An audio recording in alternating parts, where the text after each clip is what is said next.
Telangana ITI 2026 సంబంధించిన phase 2 seat allotments అయితే release అయిపోయినాయి.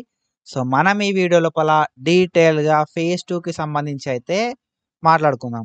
సో, మీకు క్లియర్ ఐడియా రావాలంటే వీడియోని స్కిప్ చేయకుండా చూడుర్రి. అండ్ మీరు ఒకవేళ మన ఛానల్ కొత్తగా వస్తే డెఫినిట్‌గా సబ్స్క్రైబ్ చేసుకొని మీ ఫ్రెండ్స్ అందరికీ ఈ వీడియోని షేర్ చేయండి. సో, మనం ప్రీవియస్‌గా తెలంగాణ ఐటీఐకి సంబంధించి చాలా వీడియోస్ అయితే చేసుకున్నాం. అండ్ ఫర్దర్‌గా ఏ అప్డేట్ వచ్చినా మిస్ చేయకుండా వీడియోస్ చేసుకుంటాం కాబట్టి డెఫినిట్‌గా సబ్స్క్రైబ్ చేసుకొని పెట్టుకోరి. సో, మనకి ఫేజ్ 2కి సంబంధించిన సీట్ అలాట్మెంట్స్ అయితే రిలీజ్ కావడం అయితే జరిగింది. ఫేజ్ 2 లోపల సీట్ వచ్చిన ప్రతి ఒక్కరు కూడా ఫస్ట్ వాళ్ళు ఏ కాలేజ్ లోపల సీట్ వచ్చింది అండ్ ఏ ట్రేడ్ లోపల సీట్ వచ్చింది అని చెప్పి చెక్ చేసుకోవాలంటే అలాట్మెంట్ ఆర్డర్‌ని డౌన్లోడ్ చేసుకోవాలి. ఓకేనా? సో, మనకు అలాట్మెంట్ ఆర్డర్‌ని డౌన్లోడ్ చేసుకుంటే ఏ కాలేజ్ లోపల సీట్ వచ్చింది అండ్ ఏ ట్రేడ్ లోపల సీట్ వచ్చింది అనే ఒక క్లారిటీ అనేది తెలుస్తదన్నట్టు. సో, మీకు సీట్ అలాట్మెంట్ అయిందా కాలేదా అని చెప్పి తెలుసుకోవాలనుకున్నా కూడా మీరు లాగిన్ అయ్యి చెక్ చేసుకోవాల్సి ఉంటుంది. అలాట్మెంట్ ఆర్డర్ జనరేట్ అయితే సీట్ అలాట్మెంట్ అయినట్టు ఫేజ్ 2 లోపల. అలాట్మెంట్ ఆర్డర్ జనరేట్ కాకపోతే సీట్ అలాట్మెంట్ అనేది కానట్టు అన్నట్టు. సో, ఇప్పుడేందంటే మీరు లాగిన్ అయ్యి చెక్ చేసుకోవాలి. లాగిన్ అయ్యి ఎట్లా చెక్ చేసుకోవాలని చెప్పి నేను డీటెయిల్‌గా చెప్తా. అలాట్మెంట్ ఆర్డర్ జనరేట్ అయితదా? జనరేట్ కాదా? అనే దాన్ని బట్టి మనకు సీట్ వచ్చిందా? రాలేదా? అని చెప్పి తెలుస్తది. సీట్ వస్తే ఏ కాలేజ్‌లో వచ్చింది? ఏ ట్రేడ్‌లో వచ్చిందని చెప్పి తెలుస్తది. అండ్ ఎంత ఫీ ఉన్నది? మనది గవర్నమెంట్ సీటా? ఫ్రీ సీటా? అంటే లైక్ ఫీ సీటా? లేకపోతే ఫీజు కట్టాలా? అనే ఇన్ఫర్మేషన్ కూడా మనకు తెలుస్తదన్నట్టు. ప్రతీది కూడా అలాట్మెంట్ ఆర్డర్ లోపల క్లియర్‌గా మెన్షన్ చేస్తారు. ఓకేనా?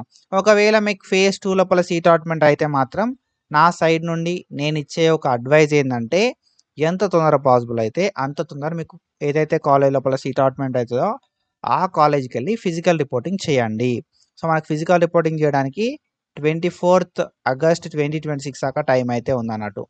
24థ్ ఆగస్ట్ 2026 దాకా టైం అయితే ఇచ్చిర్రు. ఫేజ్ 2 లోపల సీట్ వచ్చినోళ్ళు రిపోర్టింగ్ చేయడానికి. సో, మరి మా అలాట్మెంట్ ఆర్డర్‌ని ఎట్లా డౌన్లోడ్ చేసుకోవాలి బ్రో అని చెప్పి మనం అయితే మాట్లాడుకుందాం. సో, ఇక్కడేందంటే ఇది అఫీషియల్ వెబ్‌సైట్. అఫీషియల్ వెబ్‌సైట్‌కొచ్చిన తర్వాత అప్లికేషన్ లాగిన్ అని చెప్పి ఉంటది. ఈ అప్లికేషన్ లాగిన్ మీద క్లిక్ చేయాల్సి ఉంటది. అప్లికేషన్ లాగిన్ మీద క్లిక్ చేయడంతోటే సైన్ ఇన్ అనే ఒక ఆప్షన్ ఉంటదన్నట్టు. ఈ సైన్ ఇన్ అనే ఆప్షన్ మీద మీరైతే క్లిక్ చేయాల్సి ఉంటదన్నట్టు. ఓకేనా? సైన్ ఇన్ అనే ఆప్షన్ మీద క్లిక్ చేయడంతోటే మనకు వెబ్‌సైట్ అనేది ఇట్లా ఓపెన్ అయితది. ఓకేనా? సో, మన mobile number are user ID ఇచ్చి పాస్వర్డ్ అనేది ఇయ్యాల్సి ఉంటది. ఇచ్చి సబ్మిట్ మీద క్లిక్ చేసి మనమైతే లాగిన్ అవ్వాల్సి ఉంటదన్నట్టు.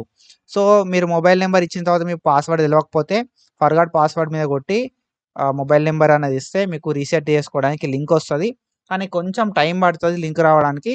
సో, మీరు వెయిట్ చేయండి. వెయిట్ చేస్తే మీకేందంటే ఈ పాస్వర్డ్‌ని రీసెట్ చేసుకోవడానికి లింక్ అయితే రావడం అయితే జరుగుతదన్నట్టు. లేదు మీకు ఐడియా ఉంది అంటే మొబైల్ నంబర్ ఇచ్చి పాస్వర్డ్ ఇచ్చి సబ్మిట్ కొడితే మీరైతే లాగిన్ అయిపోతారన్నట్టు. ఓకేనా? సో, లాగిన్ అవ్వగానే మనకు వెబ్‌సైట్ లోపల ఇట్లా చూపెట్టడం అయితే జరుగుతదన్నట్టు. సో, మనకి ప్రొవిజనల్ అలాట్మెంట్ అని చెప్పి చూపెడుతది.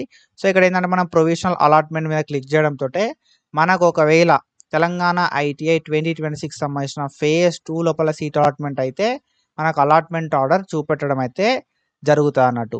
ఓకేనా? సో, మీకు అలాట్మెంట్ ఆర్డర్ ఇట్లా చూపెడుతది. ఇక్కడ మీ నేమ్ చూపెడుతది.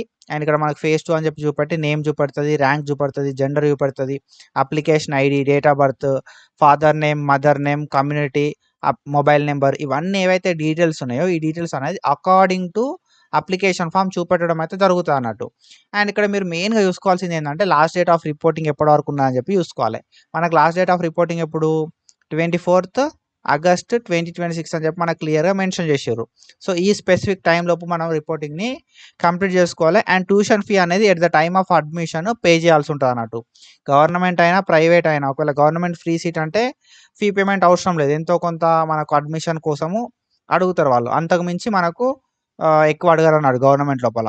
ప్రైవేట్ విషయానికొస్తే ప్రైవేట్ లోపల ఇక్కడ ఎంత ఫీ అయితే ఉంటదో అంత ఫీ మనం కట్టాల్సి ఉంటదన్నట్టు. సో, లేదు వాళ్ళు యాక్సెప్ట్ చేస్తారు అనుకుంటే రిక్వెస్ట్ చేయండి. సో, నేను 1 వీక్ వరకు కడతా, లేకపోతే 10 డేస్ వరకు కడతా అని చెప్పి చెప్తే వాళ్ళు యాక్సెప్ట్ చేసిరనుకో మంచిదే. ఓకేనా? సో, ఫీ అనేది మొత్తం లేకపోతే మాత్రం రిక్వెస్ట్ చేయడానికి ట్రై చేయండి. అండ్ ఫీ ఒకవేళ మీరు కట్టాలనుకుంటే మాత్రం మొత్తం కట్టేసేయండి. ఓకేనా? సో, ఆఫ్టర్ దట్ మనం చూసుకుంటే మనకు ఏ కాలేజ్ లోపల సీట్ వచ్చింది అండ్ ఏ ట్రేడ్ లోపల సీట్ వచ్చింది అని చెప్పి మనకు కాలేజ్, ట్రేడ్ అయితే చూపెట్టడం అయితే జరుగుతదన్నట్టు. అండ్ మన కాలేజ్‌కి సంబంధించిన కాంటాక్ట్ నంబర్ ఇస్తారు. మనకేమైనా డౌట్స్ ఉంటే వాళ్ళకి కాల్ చేయడానికి. అండ్ కాలేజ్‌కి సంబంధించిన అడ్రెస్ ఇస్తారన్నట్టు. సో, ఇవన్నీ కూడా మనం అయితే చెక్ చేసుకొని కాలేజ్‌కైతే ఫిజికల్ రిపోర్టింగ్ చేయడానికి ఎళ్ళాల్సి ఉంటదన్నట్టు. 24థ్ ఆగస్ట్ 2026 వరకి. ఓకేనా. సో, మనం ఒకవేళ ఎళ్ళలేదనుకో రిపోర్టింగ్‌కి మన సీట్ అనేది క్యాన్సల్ కావడం అయితే జరుగుతది. సో, మనకి ఒక క్లియర్‌గా ఇక్కడ మెన్షన్ చేషిర్రు. మీరు ఏదైతే డేట్ లోపల వాళ్ళు మెన్షన్ చేషిర్రో, ఆ డేట్ లోపల మనం రిపోర్టింగ్ చేయకపోతే మన సీట్ అయితే క్యాన్సల్ అయిపోతది అని చెప్పి మెన్షన్ చేషిర్రు. ఆల్ వర్కింగ్ డేస్ లోపల. ఓకేనా. ఆల్ వర్కింగ్ డేస్ లోపల మనం అయితే అక్కడికెళ్ళి రిపోర్ట్ చేయడానికి ఛాన్స్ అయితే ఉంటదన్నట్టు. ఓకేనా. మనకి 24థ్ ఆగస్ట్ 2026 లోపు ఆల్ వర్కింగ్ డేస్ లోపల ఎప్పుడైనా ఎళ్లి రిపోర్టింగ్ చేయొచ్చు. అది మన ఇష్టం. ఓకేనా. కానీ రిపోర్టింగ్ చేయకపోతే మాత్రం మీ సీటు ఎట్లాంటి ఇంటిమేషన్ లేకుండా ఆటోమేటిక్‌గా క్యాన్సల్ చేస్తారు. ఓకేనా. అండ్ మనం రిపోర్టింగ్‌కి ఎళ్ళేటప్పుడు మన ఒరిజినల్ డాక్యుమెంట్స్ అన్నీ కూడా మనం పట్టుకొని ఎళ్ళాల్సుంటది. ఓకేనా. అలాట్‌మెంట్ ఆర్డర్‌ని దాంతో పాటు రిక్వైర్డ్ డాక్యుమెంట్స్ ఏవైతే ఉంటాయో ఆ డాక్యుమెంట్స్ అన్నిటిని పట్టుకొని మనం ఎళ్ళాలి. లేకపోతే మన సీట్ అనేది క్యాన్సల్ చేయడం అయితే జరుగుతది. అండ్ టీసీ సబ్మిట్ చేయడానికి మనకొక 1 వీక్ ఆఫ్ టైమ్ ఇచ్చే ఛాన్స్ గూడా ఉంటది. సో, నన్నడిగితే ఏమంటా కదంటే, టీసీ అనేది మీరు అడ్మిషన్ తీసుకునేడానికి ఎళ్ళినప్పుడే, ఫిజికల్ రిపోర్టింగ్ చేయడానికి ఎళ్ళినప్పుడే సబ్మిట్ చేస్తే బెస్ట్. ఓకేనా. 1 వీక్ టైమ్ అడిగి మళ్ళీ ఎళ్ళడము లాంటివి చేయకండి. ఓకేనా. సో, టీసీ సబ్మిట్ చేయాలే. అన్ని ఒరిజినల్ డాక్యుమెంట్స్ అనేది సబ్మిట్ చేయాలే. ఫీ గూడా పే చేయాల్సి ఉంటదన్నట్టు. Tuition fee. లేకపోతే మన సీట్ అనేది క్యాన్సల్ చేస్తారు. అండ్ దాంతో పాటుగా మనం ఏవైనా ఆన్‌లైన్ అప్లికేషన్ లోపల డీటెయిల్స్ రాంగ్ ఇచ్చినా ఓకేనా. సో, మనం ఇన్‌అప్రోప్రియేట్ డీటెయిల్స్ ఇచ్చినా గూడా మన సీట్ అనేది క్యాన్సల్ చేయడం అయితే జరుగుతది. అండ్ మన అగైన్స్ట్ వాళ్ళు లీగల్‌గా యాక్షన్ తీసుకోవడానికి కూడా ఛాన్స్ అయితే ఉంటదన్నట్టు. సో, మన డీటెయిల్స్ అన్నీ కరెక్ట్ ఉండాలి బ్రో. ఫస్ట్ థింగ్ ఏందంటే మన డీటెయిల్స్ అన్నీ కరెక్ట్ ఉండాలి. According to application. అండ్ మనం మన ఒరిజినల్ డాక్యుమెంట్స్ అన్నిటిని వాళ్ళకి సబ్మిట్ చేయాల్సి ఉంటది. అండ్ దాంతో పాటుగా మన టీసీ అనేది మెయిన్‌గా మనం సబ్మిట్ చేయాల్సి ఉంటది. అండ్ ట్యూషన్ ఫీ కూడా పే చేయాల్సి ఉంటది. ఓకేనా. అన్ని వర్కింగ్ డేస్ లోపల మనం మన ఒరిజినల్ డాక్యుమెంట్స్ సబ్మిట్ చేయడానికి, టీసీ ఇవ్వడానికి, ట్యూషన్ ఫీని పే చేయడానికి, మనం మన సీట్‌ని కన్ఫర్మ్ చేసుకోవడానికి మనకు టైం అయితే ఇస్తారన్నట్టు. ఓకేనా. సో, మనం ఎంత తొందర పాసిబుల్ అయితే అంత తొందరగా 24థ్ ఆగస్ట్ 2026 వరకి రిపోర్టింగ్ చేయాల్సి ఉంటదన్నట్టు. ఎంత తొందర పాసిబుల్ అయితే అంత తొందర రిపోర్టింగ్ చేయడానికి ఎళ్ళాల్సి ఉంటది. 24థ్ ఆగస్ట్ 2026 దాకా టైం అయితే ఉంది. ఆల్ వర్కింగ్ డేస్ లోపల మనకు రిపోర్టింగ్ చేయడానికి ఛాన్స్ అయితే ఉంటది. రిపోర్టింగ్‌కెళ్ళేటప్పుడు టీసీ అనేది పట్టుకెళ్ళండి. ఓకేనా. సో, ఏదైతే టీసీ ఉంటదో ట్రాన్స్‌ఫర్ సర్టిఫికేట్ పట్టుకెళ్ళండి. ఎస్ఎస్‌సికి సంబంధించిన మెమో తీసుకెళ్ళండి. అండ్ దాంతో పాటుగా 4థ్ క్లాస్ నుండి మనకి 10థ్ క్లాస్ వరకి ఓకేనా. 4థ్ క్లాస్ నుండి 10థ్ క్లాస్ వరకి ఏవైతే స్టడీ సర్టిఫికేట్స్ ఉంటాయో, స్టడీ సర్టిఫికేట్స్ తీసుకెళ్ళండి. అండ్ ఫీ తీసుకెళ్లాల్సి ఉంటది. ఓకేనా. ఫీ అనేది తీసుకెళ్లాల్సి ఉంటది. ఎంత ఫీ ఉంటదో అంత ఫీ. అండ్ ఆధార్ కార్డ్ అనేది తీసుకపోవాలి. ఓకేనా. దాంతో పాటు క్యాస్ట్ అనేది తీసుకెళ్ళండి. అండ్ దాంతో పాటు ఇన్‌కమ్ సర్టిఫికేట్ అనేది తీసుకెళ్ళండి. ఓకేనా.